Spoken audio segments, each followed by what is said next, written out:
শ্রেষ্ঠ তোমার আম্মু কোথায়? আম্মু নামাজ পড়ে? আচ্ছা ঠিক আছে, তোমার আম্মুর জন্য একটা সারপ্রাইজ আছে আজকে। হ্যাঁ আচ্ছা, তোমার আম্মুর নতুন পছন্দের একটা সোফা নিয়ে এসছি আমরা।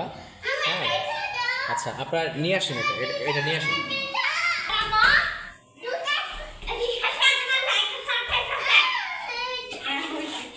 এই একটু এদিকে আসো তো, তোমার একটা জিনিস দেখে যাও, দেখে যাও, আসো দেখে যাও, দেখে যাও। সারপ্রাইজ! পছন্দ হয়েছে তোমার? হ্যাঁ, এটা তোমার খুব পছন্দের। তো আসলে আমরা প্ল্যান করে এটা করছি। এটা কেমন লাগতেছে তোমার? এটা খুব সুন্দর হয়েছে। সুন্দর হয়েছে? হ্যাঁ, অনেক যাক, সুন্দর হয়েছে। তোমার পছন্দ হলেই হবে, ঠিক আছে? যাক, আলহামদুলিল্লাহ আমার বইয়ের পছন্দ হয়েছে। হ্যাঁ, সবাই দোয়া করবেন আমাদের জন্য। Thank you. তোমাদের পছন্দ হয়েছে?